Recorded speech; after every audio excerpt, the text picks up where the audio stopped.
share.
We want to welcome everybody in the center and online to our weekend retreat with Swami Sumanasanadaji, arriving from our temple in Hollywood. That's the Vedanta Society of Southern California. He's the assistant minister there. We're so honored to have him here for the weekend.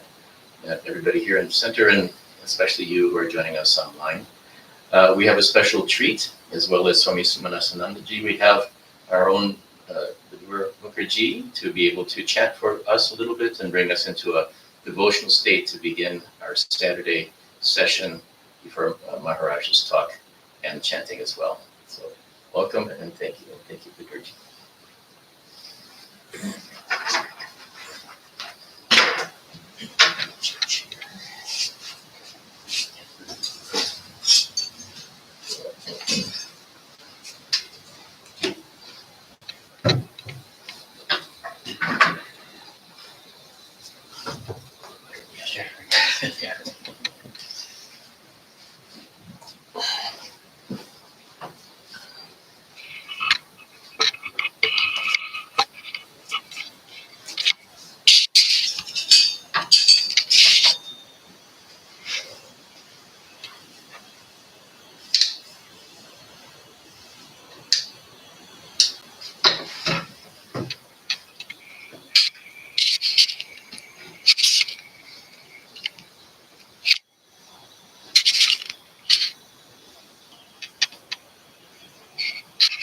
So yesterday, Maharaj reminded us that God in mother form is the easiest and the best way to remember and pray to.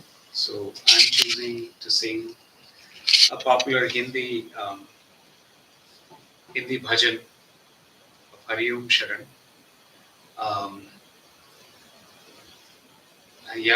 That is Aisa Pyar Baha De Maiya. So I know Meena ji likes it.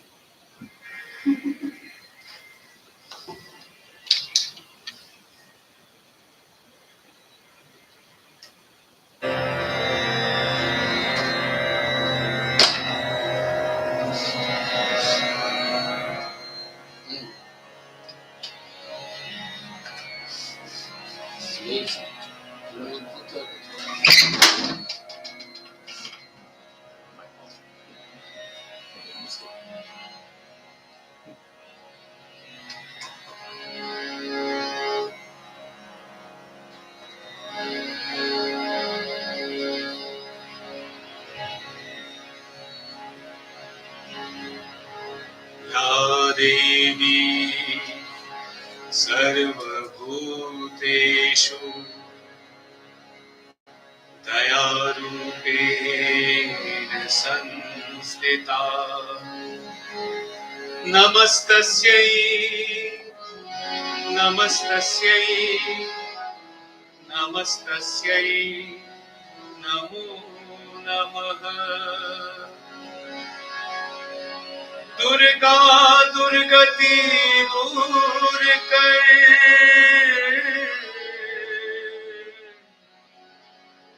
Mangal Kar Sabka Man Mandir Ujjwal Karo Kirpa Karke Aay.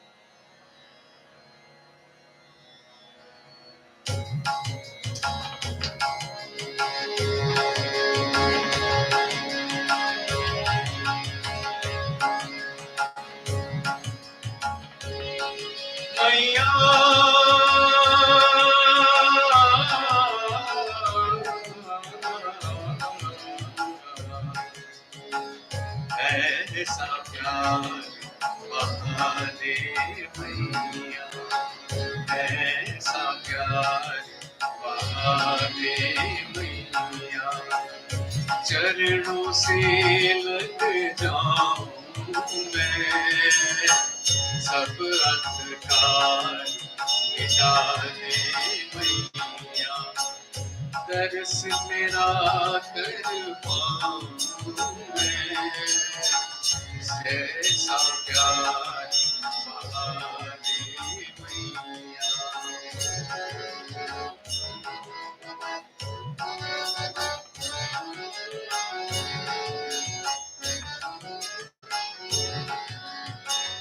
जग में आकर जग को मैया अब तक ना पहचान सका, अब तक ना पहचान सका। क्यों आया हूँ कहाँ है जाना, ये भी ना मैं जान सका, ये भी ना मैं जान सका। तू है अगम अगोचर मैया, तू है अगम अगोचर मैया, कहो कैसे लग पाऊं मैं ऐसा प्यार बता दे मैया।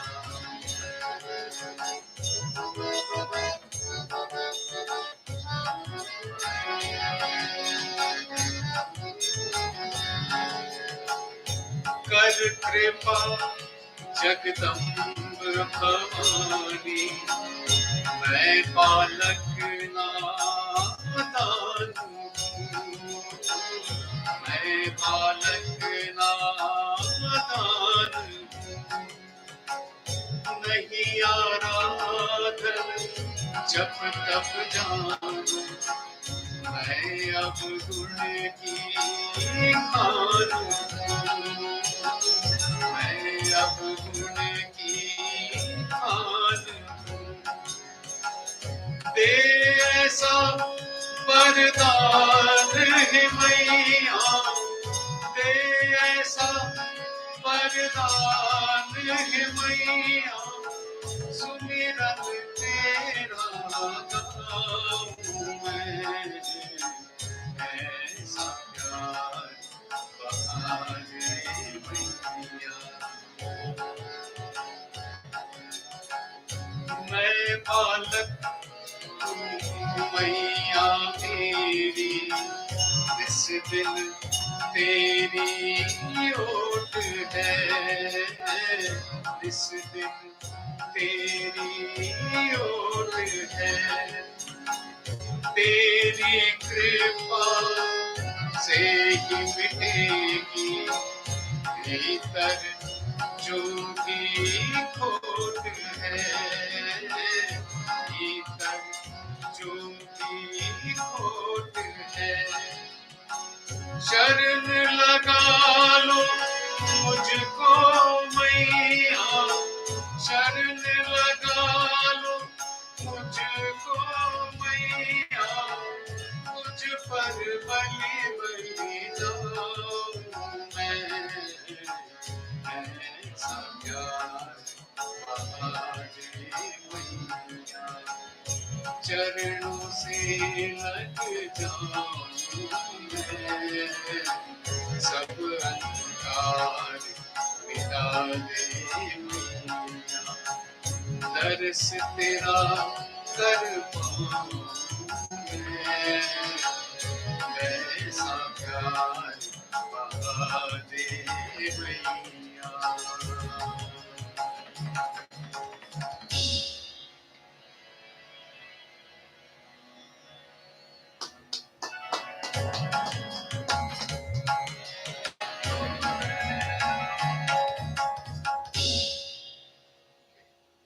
I'll read the translation real quick and then I'm done.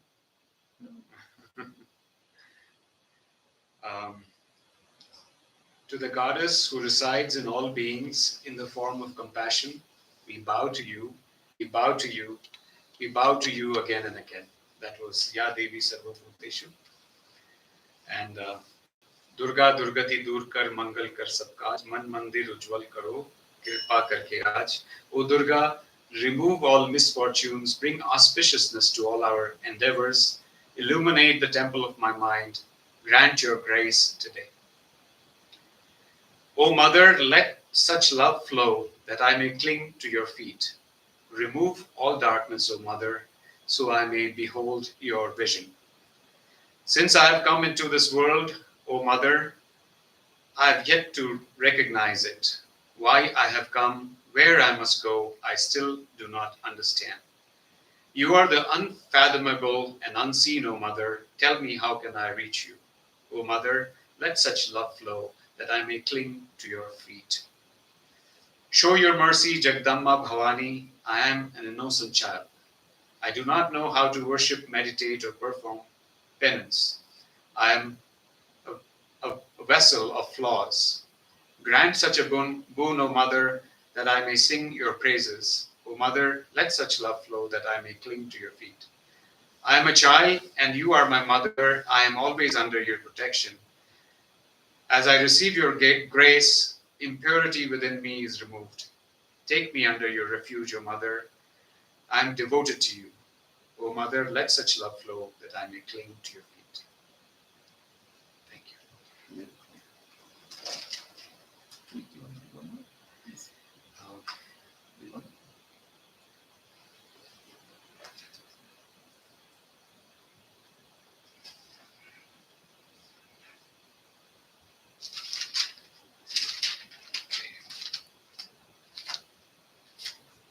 This is from, this is a Jagjit Singh.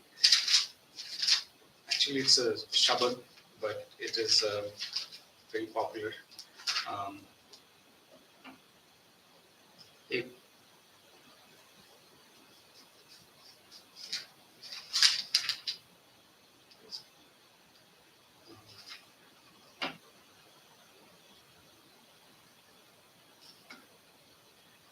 Hey Govind, Hey Gopal, Hey Dayal Lal.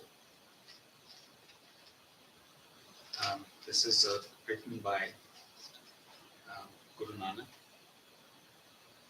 And the meaning is, O preserver of the world, O sustainer of the world, O dear, merciful, beloved, you are the master of the breath of life, the companion of the lost and forsaken. Remove me from this misery.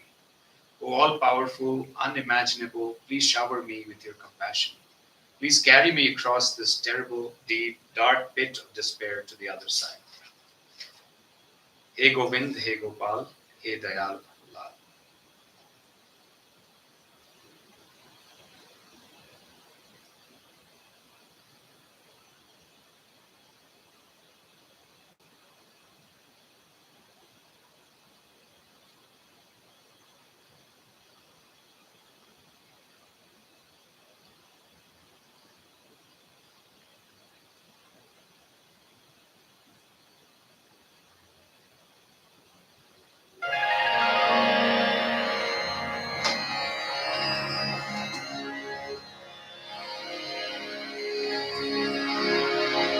Vanchakalpatarubhyascha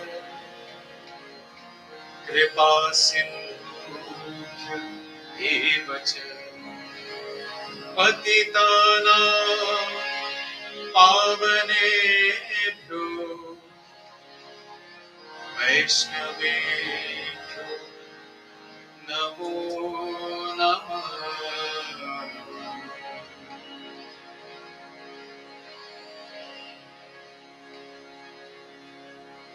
Harir Naam, Harir Naam, Harir Naamaiva Kevalam.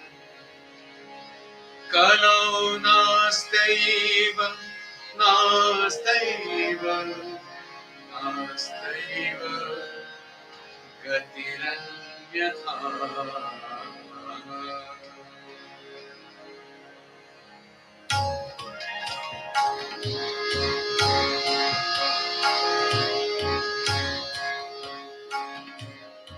Hey Govind, Hey Gopal, Hey Govind, Hey Gopal, Hey Dayal Lal.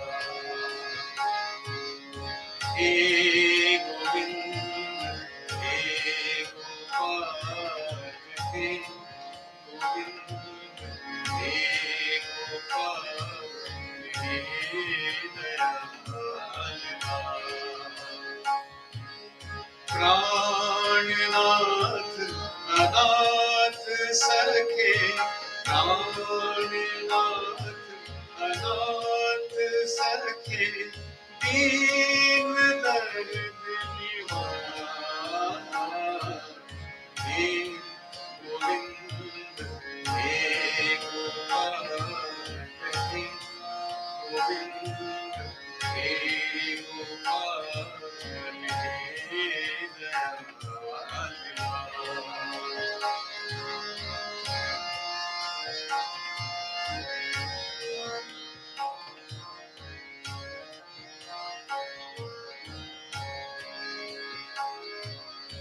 हे समरथ अगम्य पूरण हे समरथ अगम्य पूरण हे समरथ अगम्य पूरण मोह माया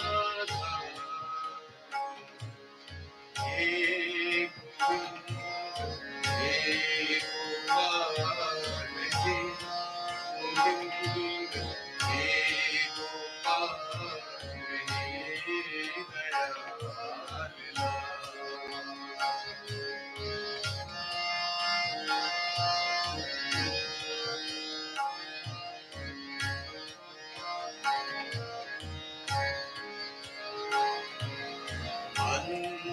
अंधकूप महाभयानक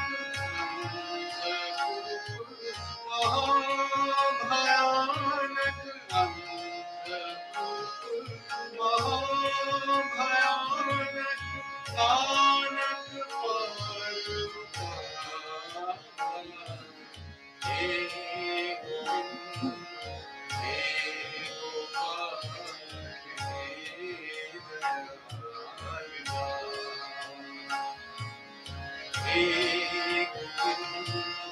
हे गोपाल हे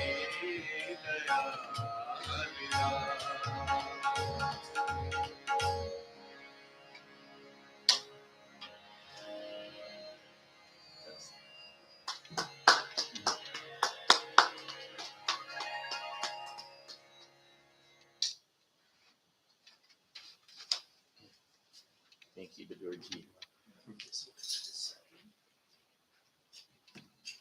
Thank you so much, Badur. We really appreciated that so much. We have many people online just having a very good reaction. Now we're very honored to please invite Swami Sumanasanadaji to come in if he'd like to chant or talk a little bit, and we'll also get him something to drink. We'll put this here for a moment. It's okay? Okay.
न ब्रह्मलोके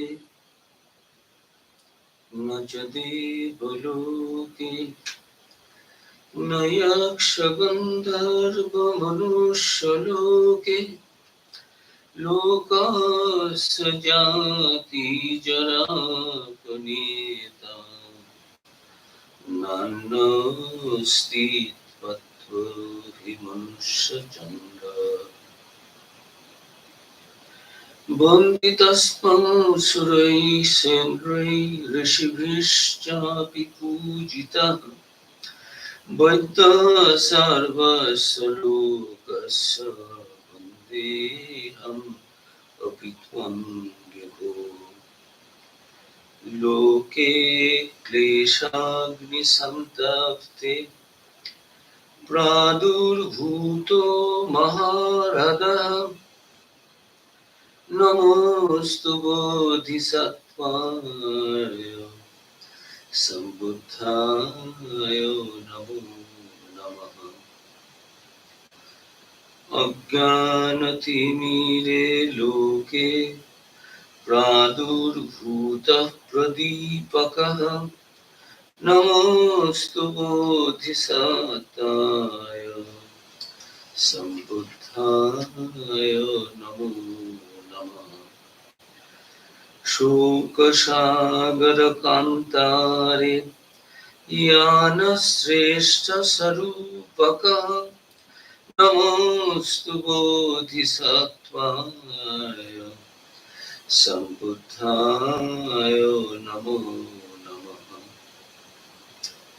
क्लेशबन्धनबध्यानां प्रादुर्भूतः प्रमोचकः नमोऽस्तु बोधिसत्त्वाय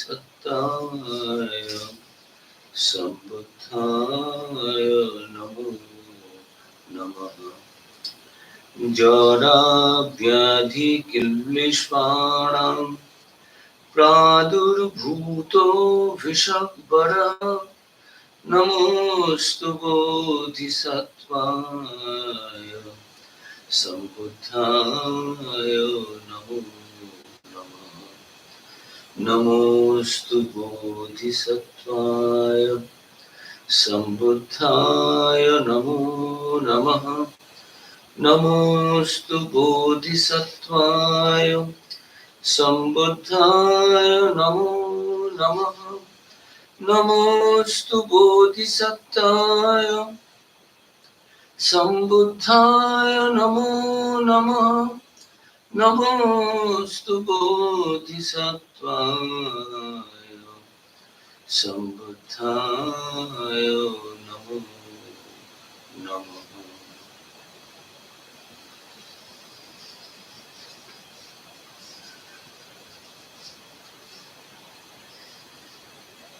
Not in Brahmaloka, nor in Devaloka, nor in the worlds of the Yakshas or Gandharvas is there another like you.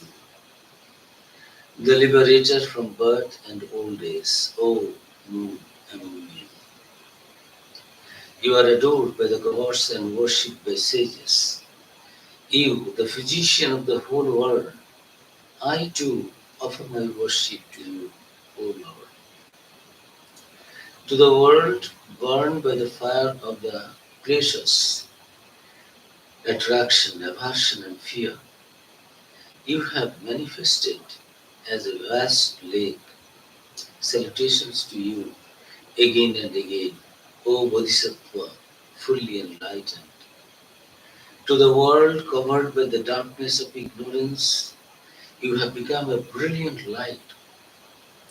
In the wilderness of this sorrowful world, you are the embodiment of the Supreme Path. To those bound by the bonds of the glaciers, that is, attraction, aversion, and fear, you have come as the liberator. Of those suffering from old age, illness, and sin, you are the Supreme Physician. Salutations to you again and again, O Bodhisattva, fully enlightened. Salutations to you again and again, O Bodhisattva, fully enlightened.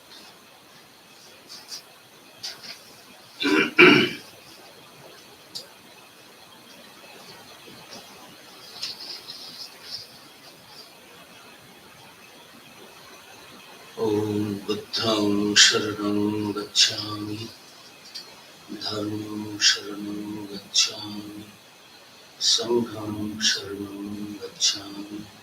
Om Shanti Shanti Shanti.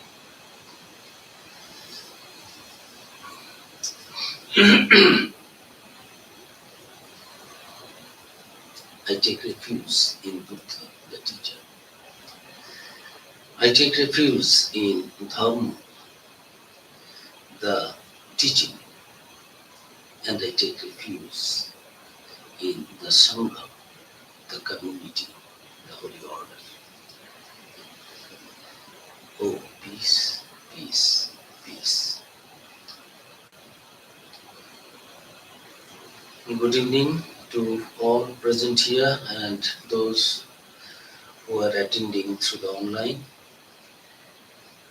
It's a blessed privilege for all of us to spend some time in the thought of none other than Bhagavan Buddha, about whom Swami Vivekananda spoke so wonderfully. And I read out some words from Swamiji's homage offered to Bhagavan Buddha. And this topic today is the light of Asia.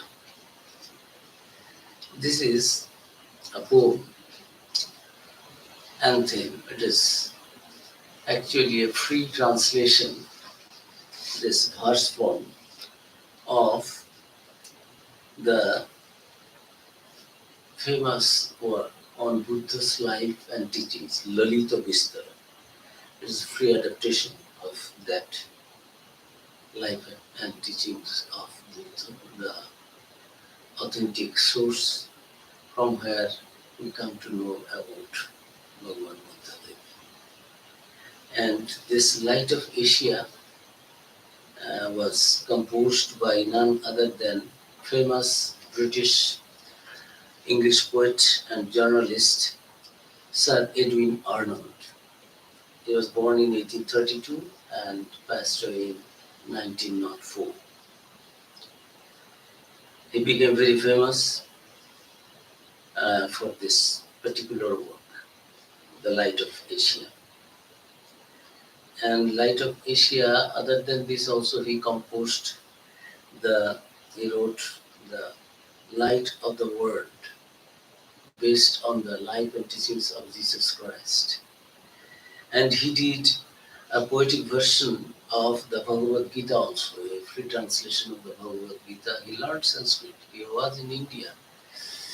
And he had great love for India, Indian life, Indian religious philosophy, Indian customs, Indian spiritual teachings, all these things. And he gave the name of his work, The Song Celestial, based on Bhagavad Gita. Based on means it is a free translation of Bhagavad Gita, The Song Celestial.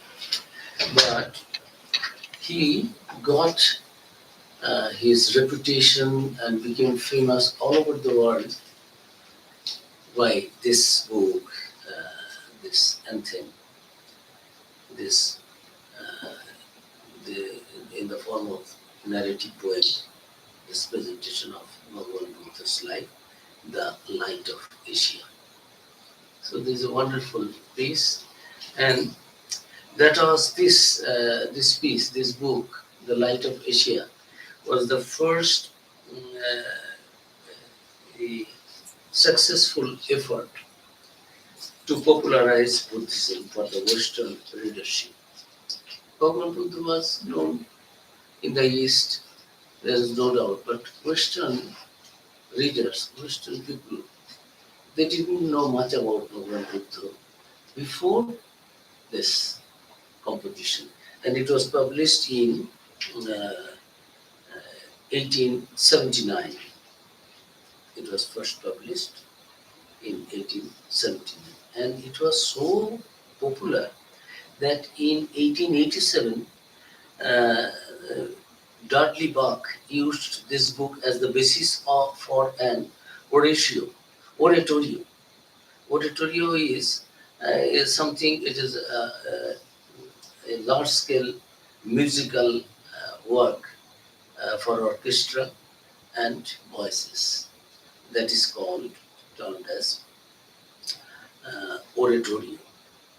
And this was so popular, then it was staged, performed in London in 1887, and it was the first American composed oratorio to be produced in Britain, premiering at the St. James Hall. See the impact and influence of this free translation in verse form anthem composed by none other than this famous English poet and this journalist, Sir Edwin Arnold. And Mahatma Gandhi also was very much influenced that reading his song Celestial, the Gita. So Mahatma, at that time, M.K. Gandhi, Mohandas Karamchand Gandhi, he was very greatly influenced by that. A foreigner learning Sanskrit. Before that, he did not read Sanskrit, Gita in Sanskrit. So he got inspiration to go through the Gita in Sanskrit after when he was presented by a copy of Song Celestial by Edwin Arnold by Theosophical Society friend. So this also we know. And the book was so popular that in 1945 movie version of Oscar Wilde's famous Oscar Wilde's The Picture of Dorian Gray, 1891, it came out. As the protagonist turns to a life of depravity, a friend tries to turn him back to a good life by lending him a copy of The Light of Asia. So it is a long history, impactful history in the minds of the Western readers. And that is the topic this I have taken. And none less than Swami Vivekananda also mentioned in his lecture, The Light of Asia. I'll quote from there. How great esteem Swami Vivekananda used to hold Bhagavan Buddha. It is really amazing to know. And Swami Vivekananda delivered in different places. He spoke, recorded on lecture is there in San Francisco. And I will quote from some excerpts from there also. See, different times, different places Swami just spoke about Buddha. And he said that I have been greatest, most, highest influenced by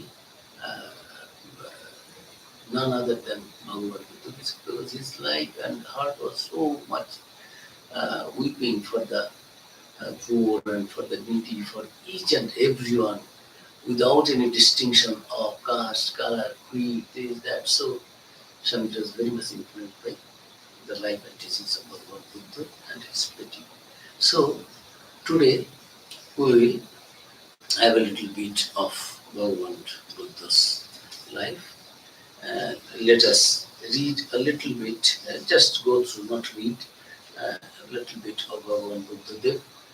Not spend much time in his life, but just to give a little bit to our audience. Maybe many of us we know all these things, many may not be knowing, particularly the youngsters. So Bhagavan Buddha was born in 560 BC, before Christ era, on a full moon night of Vaishakha. And about this Vaishakhi Purnima, Swami Vivekananda said that this is the day, it is a thrice blessed day, Vaishakhi Purnima. Why? Bhagavan Buddha was born on this day, very auspicious. Bhagavan Buddha got illumination also on this day afterwards. And Bhagavan Buddha entered into Mahasamadhi, Parinirvan, gave up his physical body, mortal coil. That also on this very auspicious tithi of Vaishakhi Purnima. So Swami Vivekananda said that this Buddha's birthday is thrice blessed day. It is birthday, It is his illumination day. That is why the day he became Buddha and declared, I am Buddha, I am not Buddha. Buddha means the illumined one.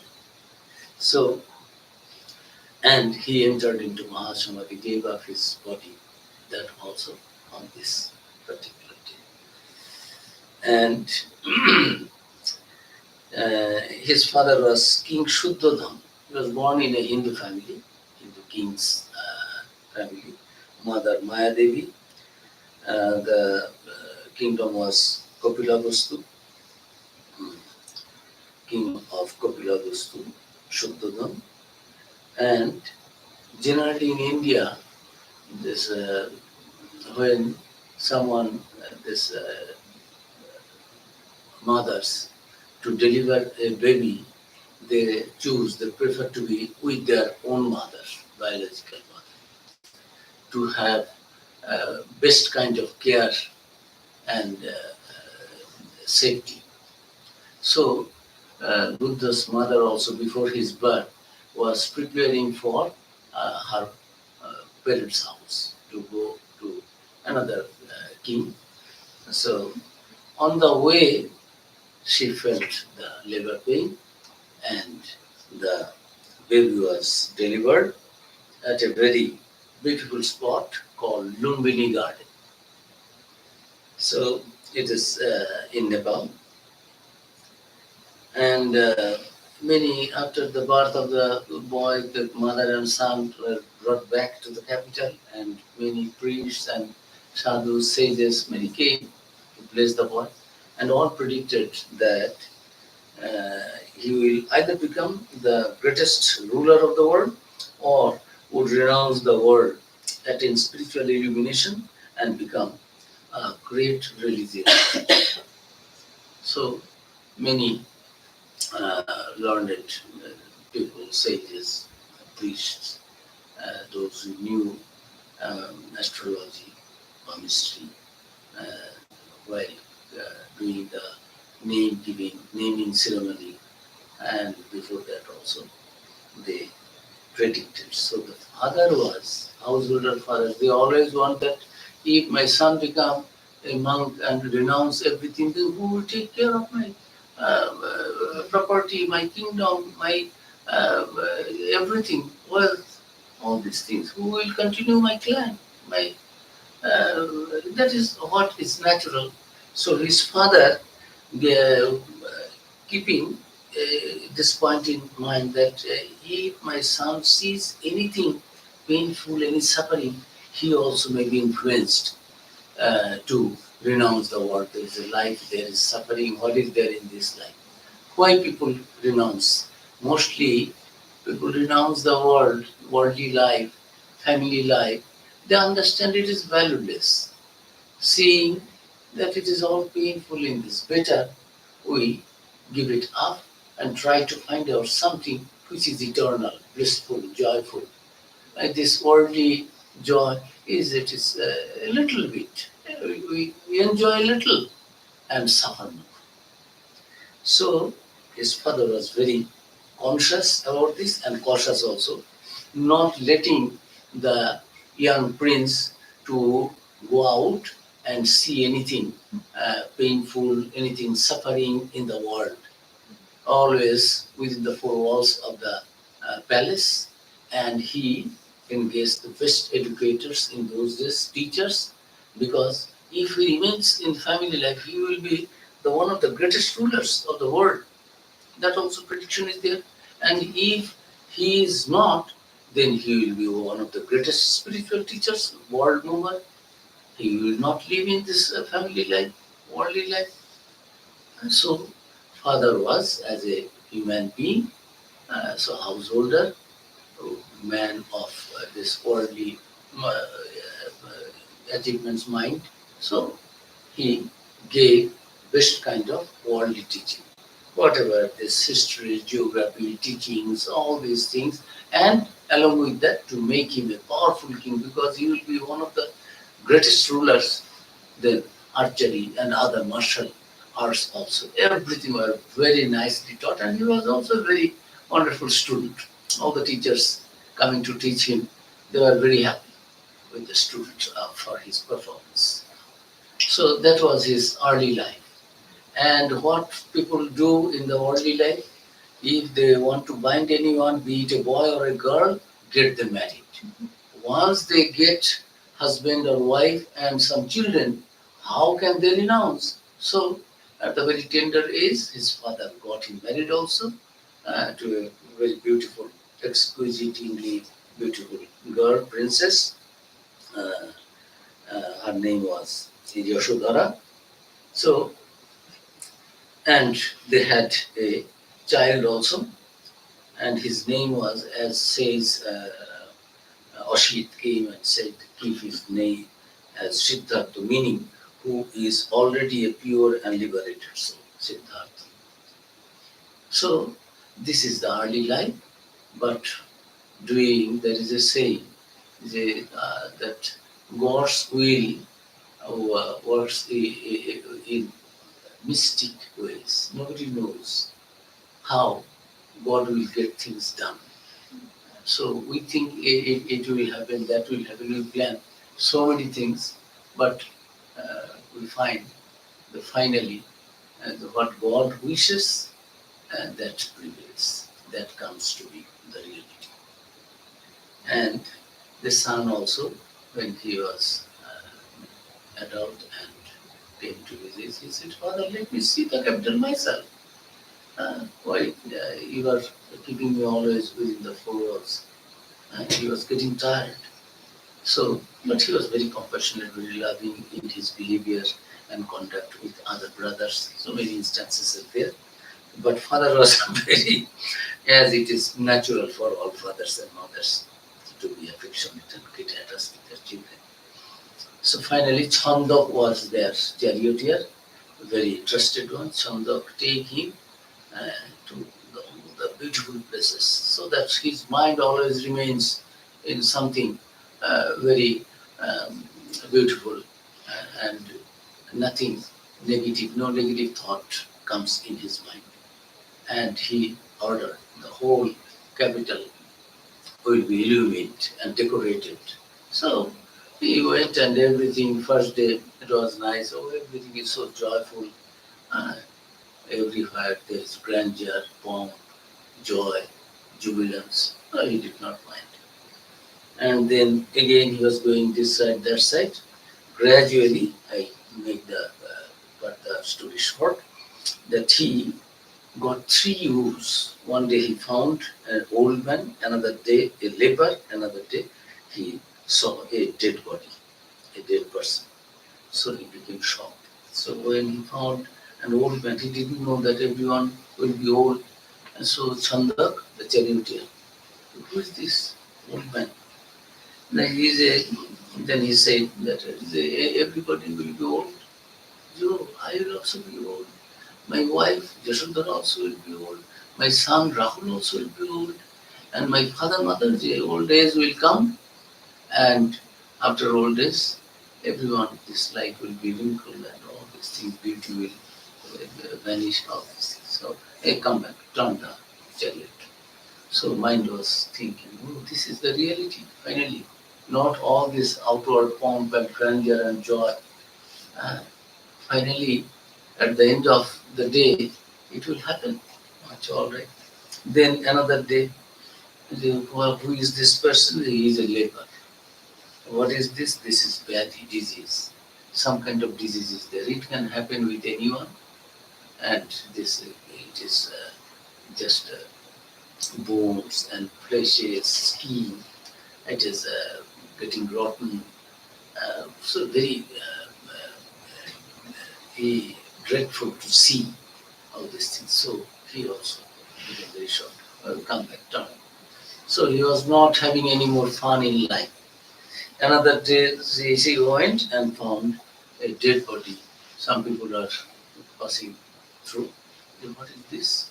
One man was being carried in India.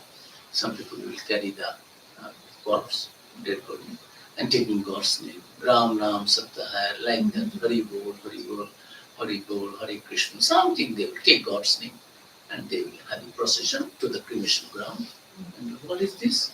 This is they are going to cremate. What is that? Dead body. Oh, it will happen to everybody. All right. So he was very, very shocked. And then he found, what is that person's joyful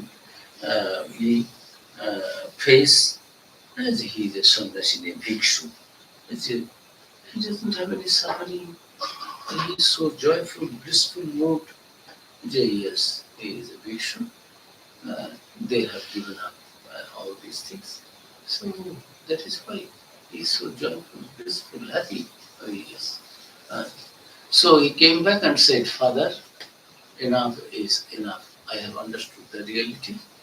Now I have to go and find out how one can get that blissful, joyful state. Because otherwise, people has to be old, people has to suffer from the diseases, people has finally to die, and this is life. What is the solution? So Buddha let home and her and left his wife, young wife, and the child, beautiful child, Rahul, father, mother, wealth, and he was coronated as the prince. So all these things he left behind to find out how to, through doing austerities, how to get enlightened. And finally he got it. And before that, he had some other friends. He visited this place to this guru, to that guru, that teacher. Nobody could give him how to get illumination directly. Everywhere this was haziness. Finally, he sat on his own seat and took this vow. I am sitting on this seat. I will not get up. Leave this seat until and unless I get that illumination. And before that, if my body passes, goes, drops, if my body drops, no problem. My skins, my bone, everything is lost and it is done rotten. I don't want, I will not do it. And one day he took payasam, bodies, some sweet meat prepared by a devotee. In India, tradition is if some sadhu santos are there, they're sitting, taking God's name, people automatically, because these mendicants, they don't prepare any food. They live on fruits and other things, alms, anybody gives. So householders, they prepare food, they would feed. So it is also tradition is there. So one devotee called Sujata, she brought some payasam, and Jesus also was, as it was, he was going to die, he took it. So other friends who spiritual seekers, they left him that you have violated the vow. It is not austerity you have taken, accepted the payasam from that lake. So they left. But Buddha accepted and found that, oh God, I have got back my life. Now I concentrate my mind on that ultimate reality. What is that I do not know, but I have to know it. And he got it. And when he got the illumination, he first thought of his old friends. Where are they? Oh, they have deserted me. They are no more here. Let me go. Now such a wonderful joy, bliss. Sri Ramakrishna's life we find. Sri Ramakrishna in Dakshineshwar was standing on the roof of this Kutibadi, that he manager's estate, home, house, a building. Oh, where are the devotees? How long I am to talk to the worldly minded people? When you all will come? Come. How long I will be spending time with talking with the worldly minded people who will not be able to understand this? Where are those pure souls? When you will come? So Sri Krishna used to shed tears. It is the reflection of in this Buddha's mind. Where are those who are suffering? Real, genuine seekers of truth. In the Upanishad also, Shvetashvatara Upanishad, Swami Vivekananda quoted this. One Rishi is telling, Shrinnantu Vishya Amritasya Putraha Aye Dhamani Diddhani Tostu Vedahamayatam Purusham Mahantam Adityavatnam Tamasapasta. There is no other way, no way out. Everyone has to realize this to go beyond this suffering. Buddha also was trying to find out the path for how to go beyond the suffering. Our rishis and munis got it. And after having this, one rishi declared, yes, oh, the children of the immortal bliss, Swami Vivekananda quoted this in the Parliament of Religions on the very day, on the paper on Hinduism. He was presenting there. Swami Vivekananda spoke on Buddha Dev also. And there Swamiji said that yes, allow me to call you, address you as the children of immortal bliss. Sinner, sinner, what sinner? Who is a sinner? It is a sin to call a person, human being, a sinner. We all are the children of immortal bliss. Ye are the salt on earth. So don't think that ye are sinners. It is a sin to call others sinners. So we are all the children of immortal bliss. Know thyself. That is the message of the Upanishads. And our rishis, munis realized that, and they told they were not liars. Swami Vivekananda delivered this wonderful message of the Upanishad. And Buddha Dev also was trying, where are my friends? I am illumined now. He could not control himself. So this is spiritual joy, this illumination is such powerful. You forget that you are a body, you have a separate entity. You become Mars. When the raindrop falls on the ocean, and can the raindrop say, where am I, where am I? It becomes one with the ocean. It becomes the vast. So about Swami Vivekananda's lecture also, this Roma Rola said his ideas, his lectures, his speech was vast like the sky, and it was so deep like the ocean. Others, all other speakers, they spoke of their own tiny gods and goddesses, their own sects and religion. It was he, Swami Vivekananda, who spoke of all the gods and goddesses of all religions, of all followers. Who said?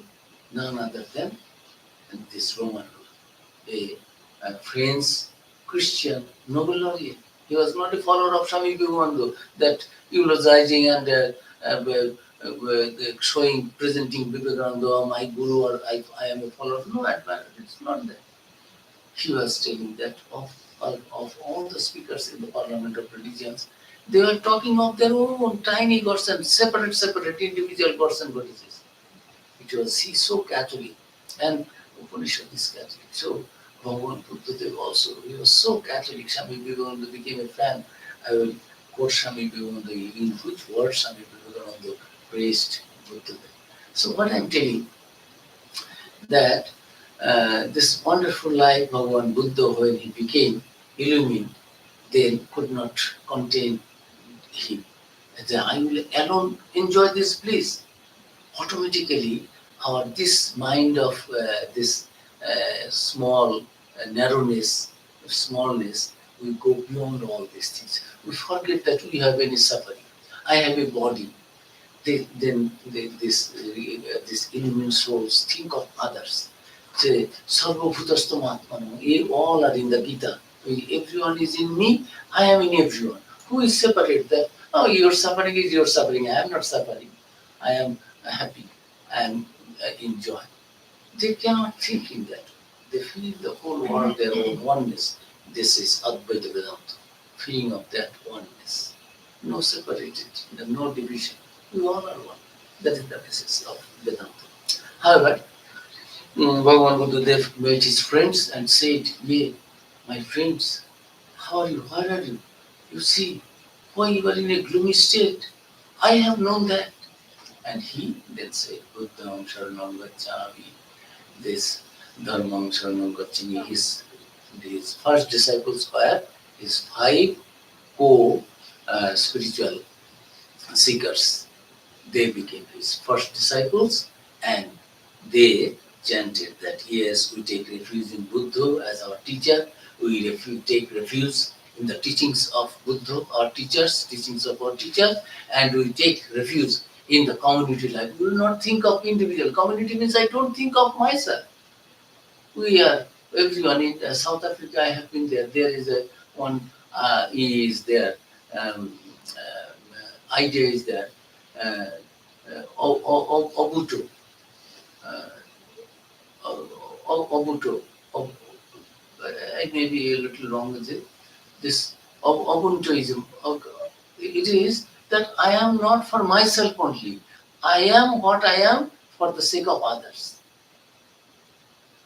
In the Rig Ved, Guru is telling you are going back home after the training with me, teachings, learning with me for 12 years. Now you are at the age of 24, 25. You are going back home and your father, mother will get you married and you will earn money. You will take the responsibility of the household, whatever capacity you are going back. So see what you will do. Yani anubhaddani karmani tani sevitavdani. Always do the welfare activities, projects in the society, because what you are, it is not that it is for your sake you are. It is only the result of the uh, community life. Everyone has the contribution, not only your father and mother. Mother is career, no doubt their contribution is the highest. But everyone in the society also, father, mother, teacher, anyone, we cannot live alone. So be alert and thoughtful about that. That now it is your time to return back. How? Always do welfare activities for the society, for others. Not only for your father, mother, that is narrowness, that is maya. Doing anything good for the others, that is daya, compassion. We have been reading, he was singing the version of compassion. This daya, ya devi sarvabhuteshu daya rupena samstita namaste namaste, from the Chondi he was quoting and chanting that. Their divine mother is present in everyone, abides in everyone as the doya. Why we love each other? Why we do something good to others? So Guru is telling, you are going back. My advice to you, this is the gist of Vedanta. This is the gist of whatever I have spoken to you, taught you from the Vedas, Upanishad. And this is my instruction as the Guru. Go back, worship Father, Mother, do good to each and everyone, and don't do no itorani, don't do anything that will be harmful to others, not only to your family members, but any member of the society. So these three mantras we get from the Buddhism, this Sangham Sharanam Gacchami. Swami Vivekananda said, whole life I did not say any bad word, anything, any curse to anybody. But after the foundation of the Ramakrishna Mission, modern mission, he said, now I live on curse for the future. Why? What is that? This Sangha, Ramakrishna modern mission, this holy order, Sri Ramakrishna is no more in physical body. This is his physical body now, this Ramakrishna order. Anyone remaining inside, means Sadhu Santos inside member, or leaving it outside, will do any harm to this holy order, which is established in the name of Sri Ramakrishna for the good of Bahujana Hitaya Bahujana Sukhaya. This motto is Atmanamokshartam Jagat Hitaya. This motto of this holy order established in the name of Sri Ramakrishna by Sri Ramakrishna, that it will always serve for the good of others. Bahujana Hitaya Bahujana Sukhaya. This is for the good of all, for the benefit of many. This Sangha will work. And anybody remaining inside or leaving it going outside or from outside, anybody will do any harm to this holy order, he or she will lose here and hereafter. After death also, he or she will suffer. I lived this curse, I uttered this curse. See, Swami Vivekananda, never ever I said anything wrong, anything curse, any word of negativity for anybody. But this I did because this is the holy order. The order means we will not do anything wrong to any member. And this holy order means the whole humanity is the one family. Vasudha eva kutumbakam. Vasudhaiva kutumbakam. The whole world, whole humanity is my own community, my family. So it is wonderful message. There it is in the Vedas, Upanishads, our Rishis, Munis, our Puranas, everywhere. We only forget. So Buddha's this teachings also, it is not something new he taught. Buddha taught no new religion. He taught the old Brahminical religion, but only that part of it which is its kernel. For thousands of years, many bad things in the name of religion it comes. Say, my guru has taught something, some kind of puja to me, some kind of singing to me, some kind of chanting to me. Now, in the course of time, I have deviated a little bit, but I am telling you, I have learned it from my guru and demanding that this is the only my guru's teaching. But actually, Swamiji is telling, Socratic dialogue, Plato all over. Socrates' disciple was Plato. And Socrates did not have that his words. Plato put it in record, and it was published in book form, the teachings of Socrates. And about gospel, Swamiji was praising him. Here, see, you are completely hidden. Nowhere you are present. I appreciate that. It is completely based on master and master alone, not the storyteller, not the recorder, chronicler, recorder of the gospel, Mahendra. People here in India and in the West all love this because in Western countries, those who write their biography of some famous figure, they put their own ideas to uh, describe it as the teaching of their gurus or that way. So this Buddhadev did this kernel he preached. In every religion, it comes something, blemishes. In the name of religion, many things entered after Buddha in Hinduism. They say it is there. It was not there. And through Buddha's name, Buddha did not teach that. Many things, bad things, this tantra, this, that, brahmachara, many things. In the name of Buddhism, their followers started. In the name of Jesus, many bad things entered into Christianity. So in Hinduism also, we find, that is why Swamiji said, whenever there are blemishes, something wrong, in any religion, we find every 500 years, one great wave comes, spiritual wave, a new movement, spiritual movement, and if on the top of all wave, each wave, there is one Jesus, there is one Christ. Means one Christ, one Buddha, one Ramakrishna, one Rama, one Krishna. Always there somebody who cleanses up, to clean up, to bring the people back on the right track. And Bhagavan Sri Krishna also said in the Gita, Yada Jada Hi Dhamma Sukha Nirbhauta, I embody myself whenever there is the decline of dharma and uprise officers of the adharma, unrighteousness, to protect the dharma and to protect the holy people and to bring back the order in the society, I embody myself. Sri Krishna said. In the Chondi also, Divine Mother is telling, Itam yada yada vadha dhanavatta bhavishyati tada tada abhutityam karishu orishamsha. I will again come when all the Ekadashabda in the 11th chapter, all the devas are praising, oh Devi, you have saved us. So we are so grateful to you all, are trying to express their gratitude. And the Divine Mother is telling, oh my dear, it is in the 12th chapter, why you are worried? If in future, if itam yada yada dhanavatta, if in future also, anytime, there will be the of the uprise of the evil forces, I will again come to destroy them. So it is there, Swamiji said, every 500 years we find one avatar coming and to teaching us the right path, showing the right path and guiding us. So in Buddha's life also we find he actually a reformer of the Hinduism.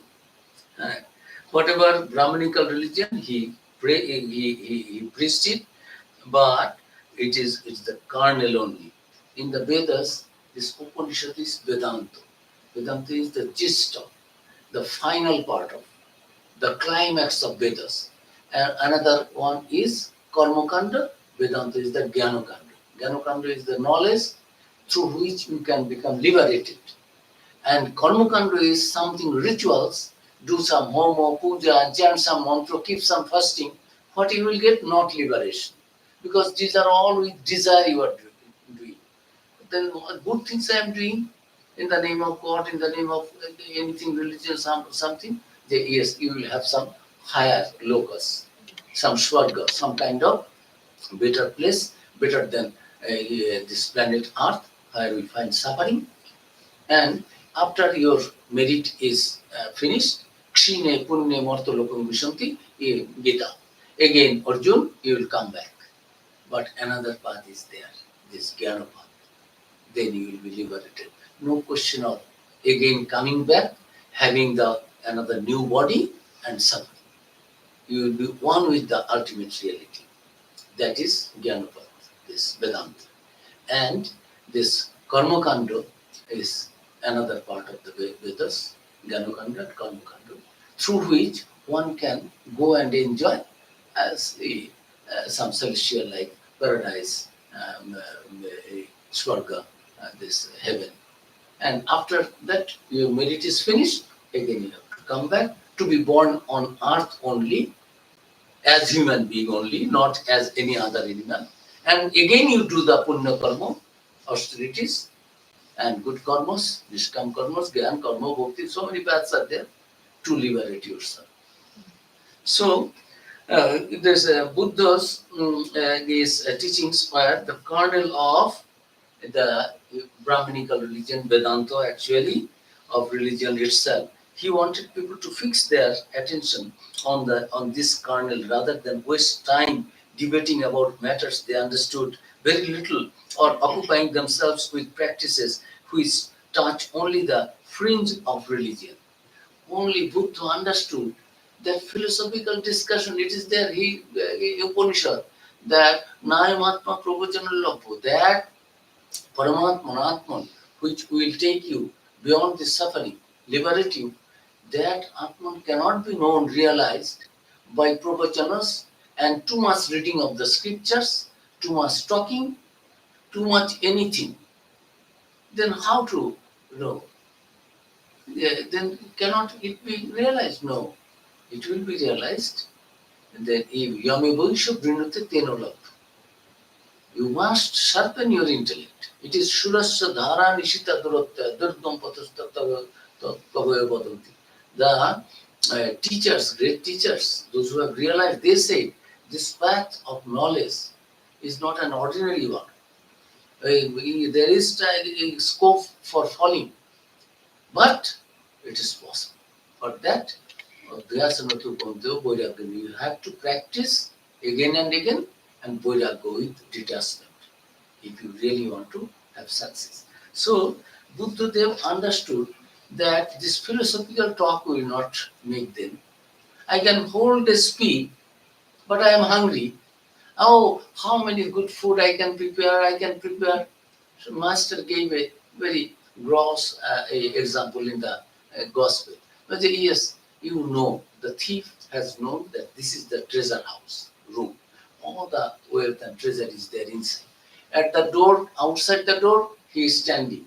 And he is telling, I am opening the key, I am opening the lock, I am opening the gate, I am entering the treasure room, and I am putting in my pocket. Whole night, standing outside, if he says that, that will not make him wealthy. All those treasure which are there in the treasure house will not come into his pocket or to his hands. Unless and until he brings a key, opens the door, enter into the room, carry something as much as he can and go away. He said, milk, 24 hours, you can check milk. That milk will not make you healthy and give you nourishment. But you have to bring the milk the cow, then gather the milk, and boil it, drink it, digest it, and you see, really, you are not going to die. Rather, you are feeling stronger. So Buddhadev understood that all this philosophical talk will not make people. So whoever used to come to him, he is the God, is it? Like he said, he kept silent. He said, give up all those things. I have got the secret. What is that? We will come to his teaching. As Sri Ramakrishna used to say, what sugar tastes like can be known only when it is tasted. When it has been tasted, then only you know how it's sugar. I can give 100 times lectures, neither I am having the taste of sugar, nor my audience is getting the taste of sugar. I want to become a musician. Then I have to practice music. If I am thirsty, I have to drink water, then my thirst will be quenched. Buddha took the simple, the life is short, let people try it, know it, come to the point. Instead of beating around the bush, let them come. So Buddha was very practical, and heart is so open that there is no time. Don't waste. Every second is going, you will die. You know you will die. You know there is suffering. So don't waste time. And I have got the secret. So this is called Four Noble Truths. What is that? There is distress. There is suffering. God is or not is, and if God is, how many version of philosophy is there? He says God with two hands. She says God with four hands. She says God with no hands. And he says God with no form. He says God with 10 hands. He says there is no God. So many ism and philosophy and talking and paths and ideas are there. Let them do all those things. That will not make you know whether God is or not it is, and God is or not it is. That is not the problem. Your suffering is there. Each and everyone, Brahmin, low caste, white, black, European, American, Indian, men, women, prince, pauper. There is everyone suffering.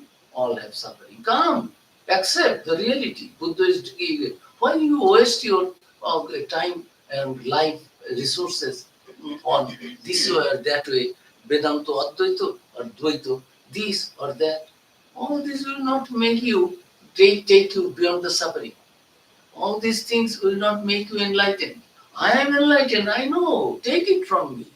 That there are realities, it is passed by experience by each and everyone. What is that? There is misery. Can anyone say no? No. Then there is end of misery. Now, there is misery, there is cause of misery. Second, where from misery? To every action, there is a Newton's third law. To every action, there is an equal and opposite cause and effect. There are so many philosophers, Western philosophers are also there. This, for everything, whatever is there, cause is there. So, if there is suffering, there must be a cause. If there is fire, smoke, there must be fire. If it is cold, there must be snow. So, it is common for all. You cannot say, you no philosophy, no argument, no logic will do that.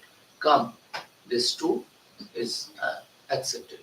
Third is, there is end of suffering. Oh, he saw that bhikshu, no suffering. And he himself also realized that, no suffering, I am beyond suffering, I am now enlightened. So, there is suffering, there is cause of suffering. Third, there is end of suffering. Fourth is, there is a process to end the suffering. This is the called four noble truths. In Buddha's line, we find Buddha wonderful, his teachings also, because Buddha left that he ate some porridge to save his life in the beginning. He was criticized by others, his own spiritual aspirants. So he was telling, Tathagata, Buddha's teaching, Tathagata just clarifying the thing. what he has got, and what is his sadhana, and what is the path, real path, what he has realized. Tathagato, I am quoting Buddha. The Tathagato means the person, Tatha Agato, one who has come from there. That means that illumined state, who has come from there, means from the source. Tathagata does not seek liberation in austerities, but for that reason, you must not think that he indulges in worldly pleasure, nor does he live in abundance. The Tathagata has found the path, middle path, Majjhim Pantha. In the Gita also, Bhagavan Sri Krishna said, Arjuna, too much austerities and too much enjoyment will not bring you knowledge or liberation, or will not help you reach the goal of life. Too much of anything. In English, there is a saying, excess of anything is very bad. So, in the Gita, Sri Krishna also taught this. Bhagavan Buddha also said, too much austerity, don't think, because I enjoyed a little food to save my life, this is not luxury. Tathagata does not believe in the worldly pleasure, nor does he live in abundance. The Tathagata has found the middle path, Majjhim Pantha, no extremism for the spiritual austerities. In second, he is telling, he who recognizes the existence of suffering, its cause, its cessation, and the path leading to its cessation, has fathomed the Four Noble Truths. He will walk in the right path. These are 8 paths. We will come to that. So, happy is he who has overcome all selfishness. Happy is he who has attained peace. And happy is he who has found the truth. In the Gita, it is there, Shraddhavan Labhate Jnanam Tatpara Samjatindriya. He, that person is only happy and blessed who has this. Happy is he who has attained peace. Happy is he who has given up, overcome unselfishness. Happy is he who has found the truth. By no other way, nanna pantha vidyate. There is no other way to come beyond this suffering. We have to be unselfish. We have to have peace, and we have to follow the path of truthfulness, truth. We have to know the truth. So all these things we find, it is just the reflection of our Puranic and Vedantic truths in the words of Jesus, but in a very simple way. No ritual, no this. Now Buddhism was full of ritualism. Oh God, Buddha did not believe in any temple and any murti, any image. In every gorgeous temple, oh God, if you go everywhere, you will find Buddhism. What is the condition? Followers. Is it real Buddhism? Buddha did not preach it. Is it real Christianity? What Jesus has said? No. In Hinduism also, in all ism, we do many things in the name of religion. Actually, those are not the kernel, but the skin, the outside. That is why Swamiji say that this ritual, this other things, all these mantras, tantras, these are all secondary details. Main thing is to purify your mind and get it united with God. His soul is potentially divine. The goal is to manifest that divinity. The goal is to manifest that divinity. That is the main thing. Not how many times I am doing wrong, I am wrong, this, that. How many times I am feeding lakhs of people. That is not the main thing. Am I doing with the object of getting name, fame, or to purify my mind? I am not taking the doorship. No. People are me. I have donated, but I am doing this good thing. I am doing this spiritual meditation to show others. No. You love God, you feel you do it. So there should not be any hypocrisy. Buddha is so straightforward, speaking the truth only. God is or not, not is, he did not hit anybody, any ism, any philosophy. Leave all those things. He would remain silent. God is or not is. What is the reality of God? There are these things. If you follow, then be like brothers. This is no immortality except there is no immortality except in truth. For truth alone abides forever. It is there in our Upanishad. Satyameva jayate namritam. Finally, at the end, truth prevails, not the falsity. This is there. But Buddha is giving new direction, bringing new life in the Upanishadic teachings, giving away all its outer sheath and the bark outside sheath, giving only the kernel. And Buddha is telling, be like brothers, one in love, one in holiness, and one in your zeal for the truth. Our relation is a spiritual relation. Each and all, we are all children of God. Well, what is truth? We are all related. Basis, substratum is truth. In God, we are all related, not this biological. This is today, tomorrow. So long you appease me, you follow me, you carry out my what I want. Oh, you are good. The moment you say no to any of my demand, you are bad. Sri Ramakrishna said, Niranjan, you want to please the human beings, do you know? Can you please them? No. If you love God, you see God's love and human beings' love. You are doing so much thing. You used to become medium for plancheting. So why you are wasting your time? You want Bhagavan or Bhut? I want Bhagavan, means God. And Bhut means ghost. You want God or ghost? I want God.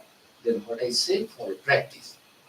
And if you want ghost, then ghost would become the medium of plancheting. They are using you. Don't you understand? You are being used. What you will get by that? So here, this Buddhadev also is telling that in truth, in God, we are all one there. We are all connected. So be like brothers. The distinctive signs of true religion are goodwill, love, truthfulness, purity, nobility of feeling and kindness. This in the Gita, Bhagavan Sri Krishna is telling of Satta, Samshuddhi, Jnana, Yoga, Vyavastiti, Dhanam, Dhammascha, Jamgrasya, Sattva, 26 virtues. Arjuna, you are born with all these things. Only you have to cultivate. That is religion. Bring out all the virtues. What is there already hidden? That is dharma. Not doing this, that, arati, puja. These are all outside. These are, we need it to concentrate our place. We need temple, a holy place. We need. But temple is here only. Why don't you see the temple in every human body who is suffering? I worship that poor, the God the needy, God the poor, God the underprivileged, God the afflicted. Why don't you see God in them? And that is the best. So Buddha's mind was also, Swamiji was greatly influenced by Buddha's heart. So this is there. Sri Krishna also said in the Gita, Arjuna, you are born with those things. You now bring it out. Don't think only you, your body. 26, this noble virtues are there. If you practice, you will be God yourself. What is Brahma? Veda Brahma Bhavati. What is Brahma? If you practice something spiritual is to know Brahma, after knowing Brahma, you become Brahma. When we do the puja, the puja time, this mantra is there. Je devam bhutva devam jatit. So the Nash, these, that, Asmana, all this, purifying all this. First, the priest becomes purified and devam, devata, deity, bhutva, becoming deity, judges, worship the deity. Then I am become qualified now to worship. Because I am deity now, I can worship you, O deity, to accept my worship. So Buddha's wonderful, all these teachings are just reflection of the Upanishadic, except the grossness and other things, what is there at the outside. So as a mother, even at the risk of her life, protects her son, her only son. So let him who has recognized the truth cultivate goodwill among all beings without measure. Mother's life is very pure, but mother can give up her body even, life even. Why? For her son, her daughter, her child. But the knower of the truth will give up everything for all. There is no, it is my son, so I can even give my life. That mother cannot give life for others, cannot even cut one finger for the safety of others. So Buddha is very open and clear. That which is most needed is a loving heart. Jesus also said, blessed are the pure in heart, for they shall see God. And loving heart is the pure heart. In loving heart, there is love for God, love for all is there. No other. And this last greed, anger, ill feeling, pride, false pride, ego, all these things are, this pure heart is devoid of all these things. So Jesus also said this, you see. He who has attained mastery over himself is indeed a greater conqueror than one who has vanquished 1,000 enemies, yet remains a slave to his sensory self. Buddha has given more stress in moral life, ethical life. If you are morally, ethically pure, automatically you will feel divinity within you and divinity outside also. So this what neither mother nor father nor any other relatives could do, a well-directed mind does, and thereby elevates one. In Sri Ramakrishna also said, mind becomes guru. How long your guru, oh Gurudev, will do or not do? How long guru will guide you? Get yourself adult, make yourself responsible. You take the decision. When your mind is pure, then you will not take the wrong step, false step. Your guru has given you. Right is right, wrong is wrong. Now you have to have faith in yourself. So this mind becomes the guru, the guide, in absence of your physical guru, this human guru. So let a man overcome anger by love, evil by good, greed by liberty, the lie by truth. So these are the wonderful teachings of Bhagavan Buddha. I read a little bit of Swamiji's appreciation of Bhagavan Buddha. You all will understand what Swamiji thought about Buddha. It is such a wonderful life of this Buddha, and how many millions of people have became influenced by him. And this Buddhism was spread not by sword, not by another lecture or this and that, through love and compassion. 3/4 of whole India was conquered by the followers of Buddhism, and this up to Thailand, Asia Minor, that side, and in the eastern side, China, Japan, up to Japan. Where is Japan? In those days, thousands of years, try to understand. Buddhism was spread not by the sword, not by gun, not with the help of anything else, but through love and compassion. Buddha's teachings are so powerful. Try to understand. And Swamiji is telling, you know from Arnold's poem, Swamiji, I am quoting from the Swamiji's lecture on 18th March 1900, Swami Vivekananda delivered this speech on Gautam Buddha in San Francisco, which was later published in Buddha's as the title Buddha's Message to the World in the complete course of Swami Vivekananda.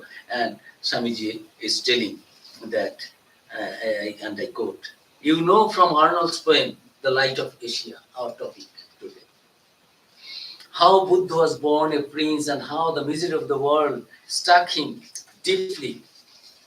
How, although brought up and living in the lap of luxury, he could not find comfort in his personal happiness and security. How he renounced the world, leaving his princess and newborn son behind.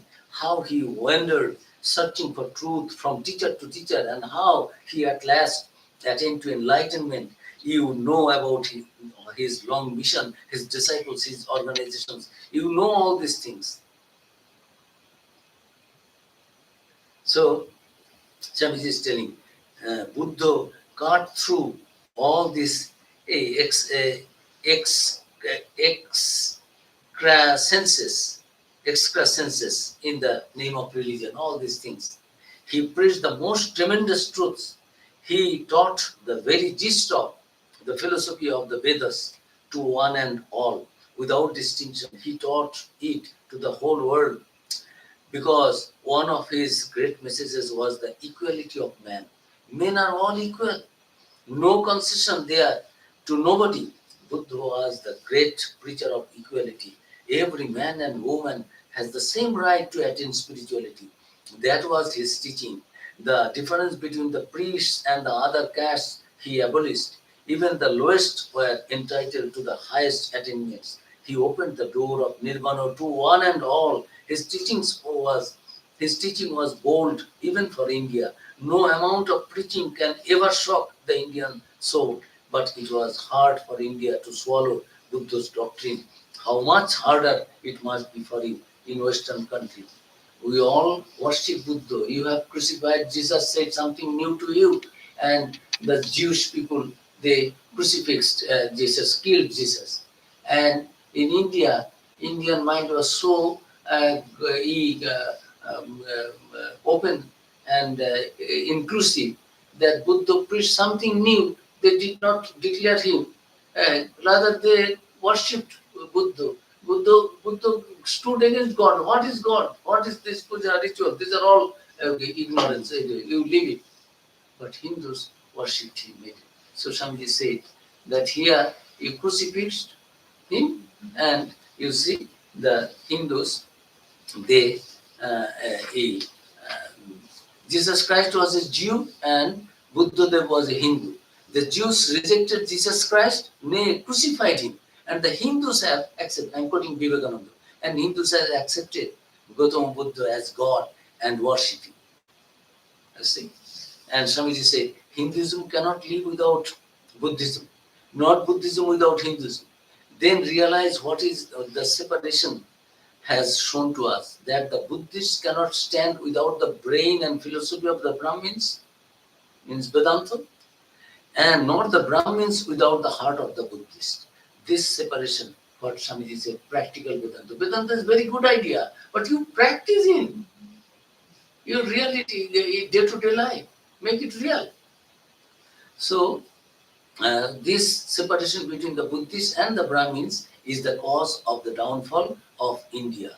Some people are going to say Buddhism is the rebel child of Hinduism.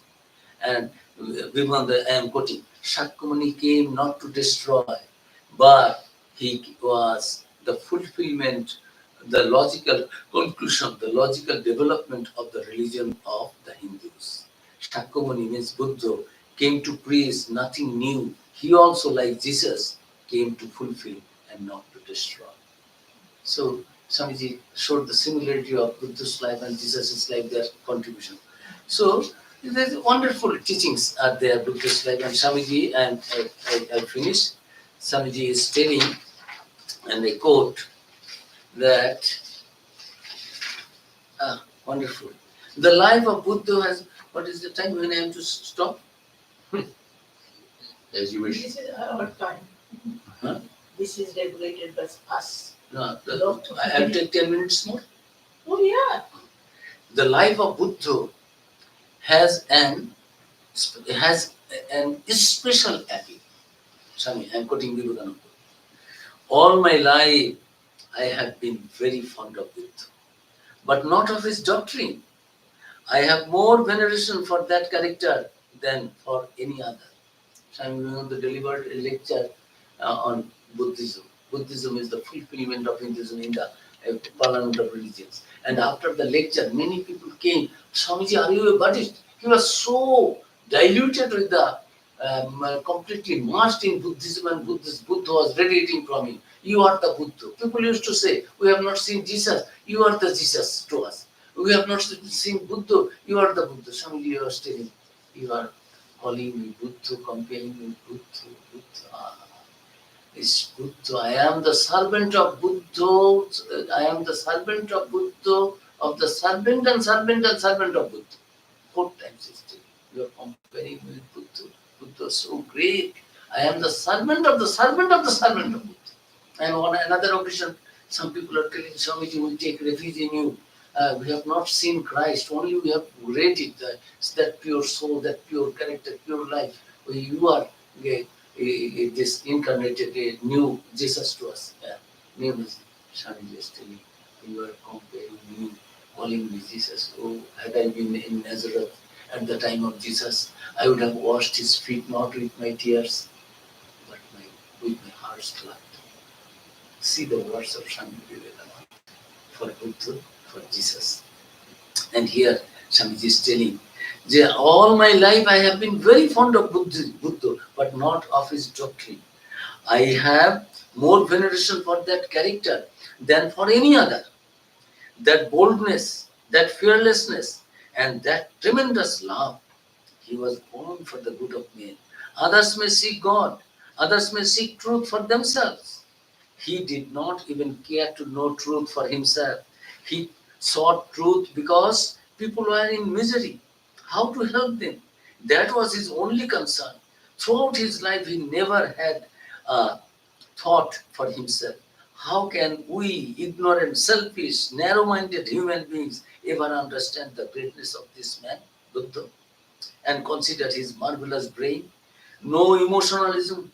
That giant brain never was superstitious. Believe, believe not because an old manuscript has been produced, because it has been handed down to you from your forefathers, because your friends want you to, but think for yourself. Search truth for yourself. Realize it yourself.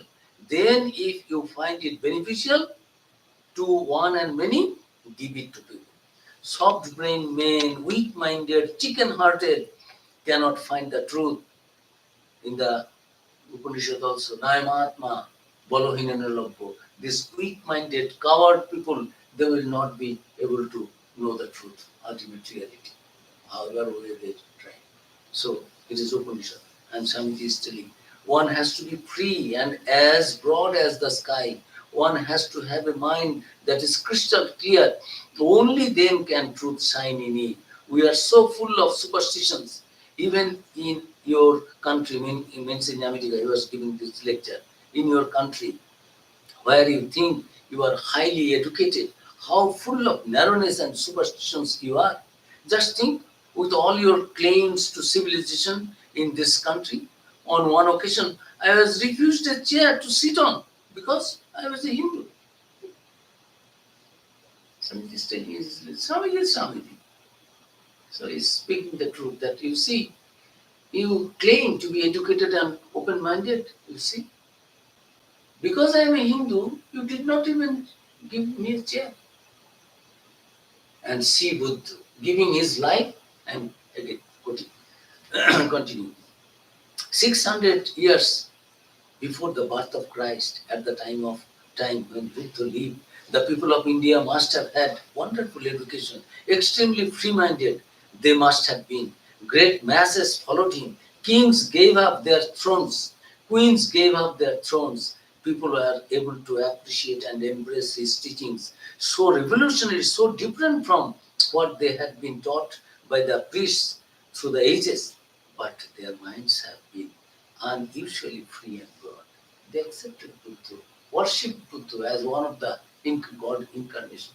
And here you have crucified Jesus. Because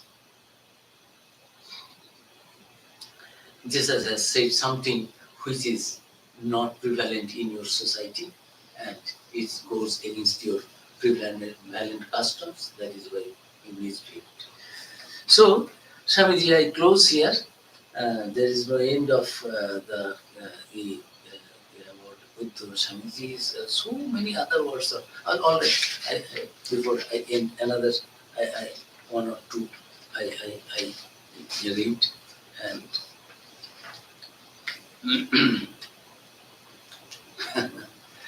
Lord Buddha is my Ishto. Ishto, you understand? My chosen deity.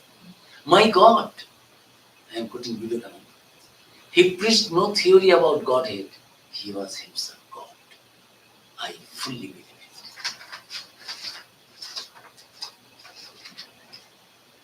it. It was the great Buddha who never cared for the dualist gods and who has been called an atheist and materialist who yet was ready to give up his body for a poor goat. That man set in motion the highest moral ideas any nation can have. Wherever there is a moral code, it is a ray of light from that man. Buddha. Shakyamuni Buddha came not to destroy, but he was the fulfillment of the logical, I already quoted logical conclusion, the development of religion of the Hindus. I quoted already. Then Buddha is telling, Swamiji is telling, in Buddha we had the great universal heart and infinite patience, making religion practical and bringing it to everyone's door.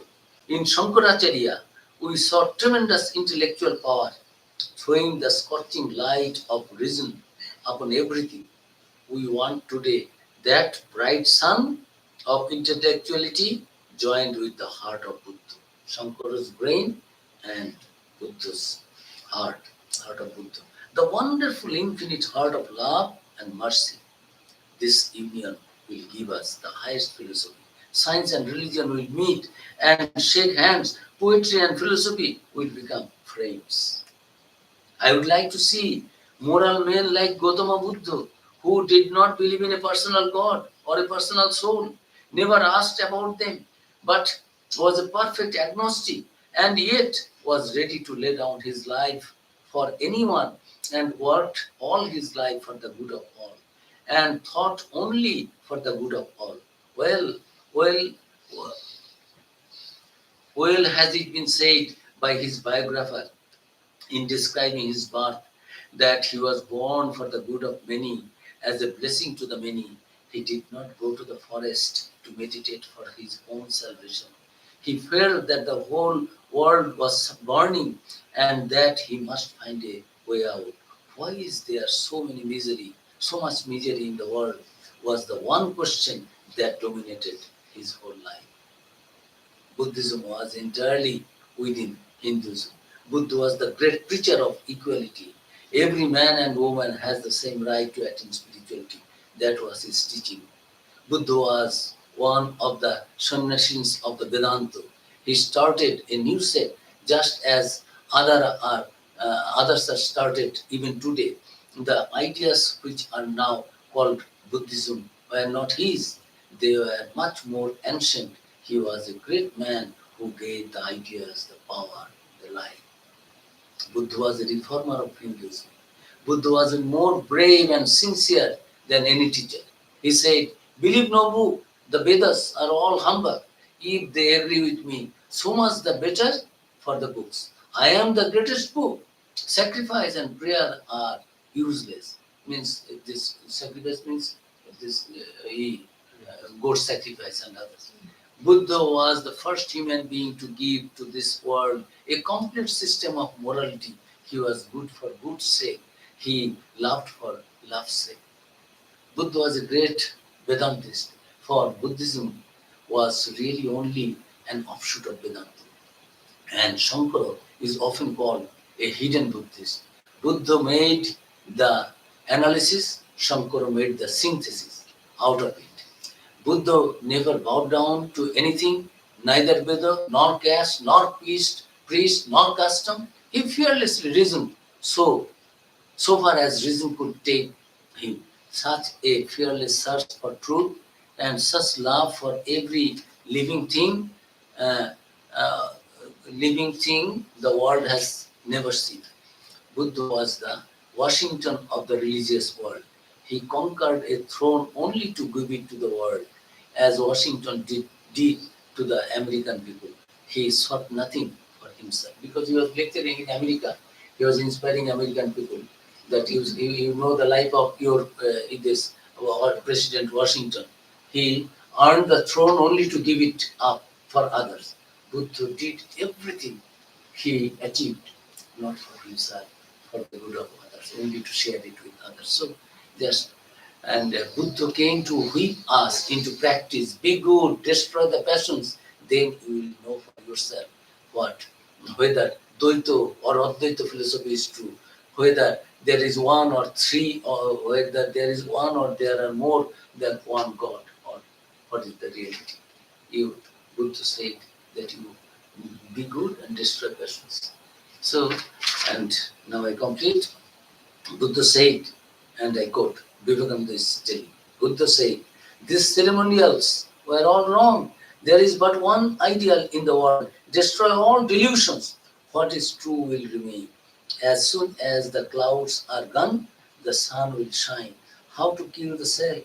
Become perfectly unselfish, ready to give up your life even for an ant. Work not for any superstition, not to please any god, not to get any reward, but because you are seeking your own release by killing yourself, ego. Worship and prayer and all that, these are all nonsense. You all say, I thank God, but where does He live? You do not know. And yet, you are all going crazy about God. Buddha is telling you. What you do not know, you are going crazy for that. But you know, suffering is there. You know, cause of suffering is there. I know that there is end of suffering is there. And I know the path to end the suffering is there. So why don't you follow this? And now about this is eightfold path. This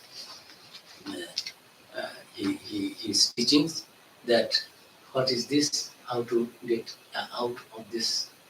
How to the fourth one? What is the means? Right view, right understanding, right thought, means right resolve, right aim, right aspiration. In the beginning, don't waste the life. Have right intention, right speech, words. All these are there in our scripture. Kayano manusha vacha. Be pure. Kaya mano vakye pavitra. Be pure. Kayano vacha. Kaya mano vakyo. Kayano manusha vacha. Mind also will not think any evil thing, bad things, cursing others, thinking bad for others. Physically, you will not do anything wrong to others. Mentally, you will not do any harm to others. Worldly, verbally also, you will not abuse anybody. So all these things, Buddha said, it is their reflection of the whole good teachings of the Vedanta, minus the sacrificial and physical ritualistic part. Right conduct means in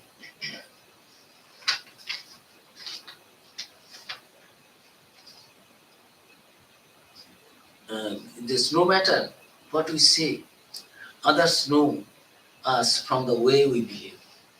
Conduct, we must have right conduct.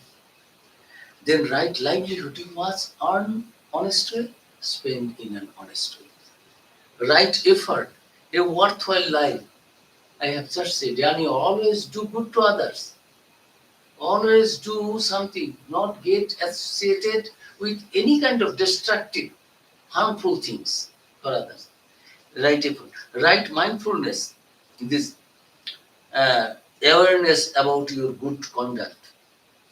Contemplation, this final one, right concentration, samadhi.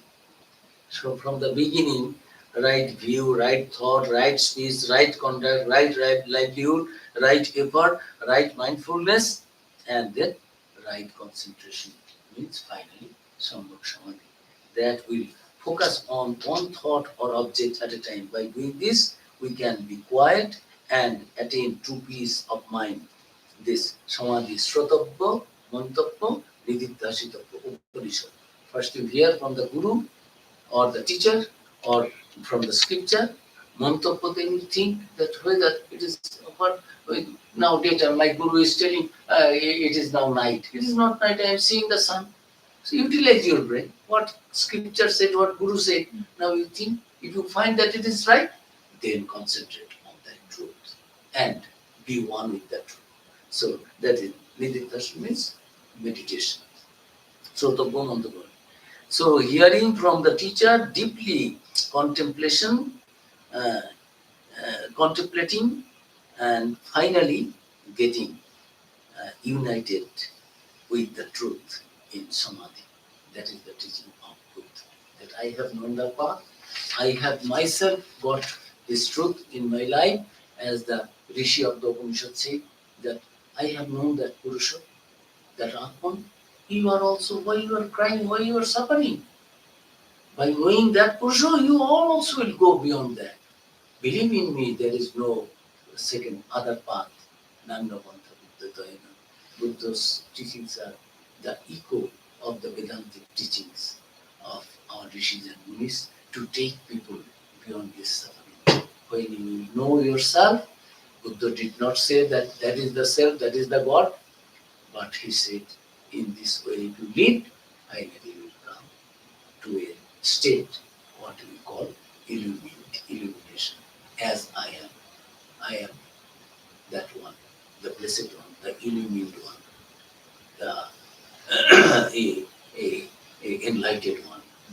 So Buddha's teachings are wonderful. His life also giving the life, this end also a very, although it is pathetic for the devotees and us, but it is very grand. Buddha was invited by, consider his death, I am quoting Vivekananda, consider his death. If he was great in life, he was also great in death. He ate food offered to him by a member of a race similar to your American Indians, means our outcast. American Indians, these American people, they don't like them because they don't think they are cultured, they are advanced. American Indians. Hindus do not touch them because they eat everything indiscriminately. That who invited Buddha for food. He told his disciples, do not eat this food. You disciples will not know. I know what he will give to me, and that will be the cause of my death. And actually, he got the dysentery and he died, Buddha. But he knew, knowing fully well, Jesus knew that these people will come. One of my disciples, Chalas, disciple will, he is connected with them in prison. He will get me caught. And they will say, no, Judah. And no, everyone will say, Jesus knew everything. Buddha knew that he is going to die, but said, he has invited, I have accepted. You don't take this food, and I quote, do not eat this food, but I cannot refuse it. Go to the man and tell him, when on deathbed, Jesus is telling, tell that man who has invited and fed me this food, prohibited food. He has done me one. He has done me one of the greatest services of my life. See Buddha's word. Jesus, my Father, forgive them, for they not know what they are doing. And what Buddha? Buddha is telling, tell that man that he has done me one of the greatest services of my life. He has released me from this body. He has released me from this. This is also reminding, I am bound by this body. Now, because he has fed me this food, and I will die now, means give up this body. Now I will be completely free. I was free. It is in the Upanishad, we call Jivan Mukta. Jivan Mukta. So Buddha was a Jivan Mukta in body, but he is free. So he is tell him that he has helped me release from the body, and unquote. And disciples of Buddha were started crying, and Ananda, the chief disciple, was asking, what will happen to us? Bhagavanta means, oh my master, if you give up your body now, they know that what Buddha is telling, it will be the reality. So if you give up body, what will happen to us? Then Buddha was telling that to the weeping disciples, no false glorification of this passing personally. Buddha is Buddha. You all have that capacity to become Buddha. See how he's inspiring on the deathbed his disciples. Don't specially glorify this personality, means this Buddha. I am Buddha, you are nobody. You also Atmodipa Prabhu, be thou yourself the lamb unto yourself. Be thou the lamb before the whole humanity. Why? This body has to do everything. You have that fuel. Swami Vivekananda say, you have that power. All power is within you. You can do anything and everything. Stand up and believe in my words and express the divinity within. I am quoting Vivekananda and I am quoting Sri Krishna. Arjuna, you are a hero. Stand up. Shake off this delusion that you are weak, you are a coward. No, you are a hero. Stand up and fight the battle. And you will be victorious. Have faith in yourself. See the words of Buddha, words of Vivekananda, words of Jesus, words of Buddha. All these are, this Sri Krishna used to say, Shop Sheale Akra. All the jackals, they cry in the same way. They make the same sound. Then Buddha was telling, don't no false glorification of this personality. The Buddha is not a person. Buddha is a realization. It is not a body. Buddha, Buddha, Buddha. Why you are glorifying this body? This body will go. Buddha is not a person. Buddha is a realization. And work out your own realization, salvation, yourself, without the lamb, to yourself. What a wonderful words of inspiration and hope and trust and strength and faith. Buddha will not falsely we say, no, you are good, I know you are bad. I know you will not be able to do that. But always say, no, you do, you will be able to. No, Buddha, Vivekananda, they will not lie. Rishis, Munis, they will always speak the truth. They know our capacity, human capacity. That is why Buddha is standing on deathbed. Become yourself Buddhas. And Swamiji said, don't blame others. Take the whole responsibility on your own shoulder. You are the maker of your destiny. Even if 1,000 times you have failed, stand up again and strive hard and you will succeed. See the words echoing. So, may we all offer our prayer, our homage to that wonderful, illuminated soul who thousands of years back came only to achieve everything, only to share it with the posterity, all of us, and thousands of years after, encouraging, inspiring people like us. May we all pray to Buddha to bless us all with that illumination, which is the goal of life, and which he himself realized and placed to the whole world. Om Shanti, Shanti, Shanti, Hari Om.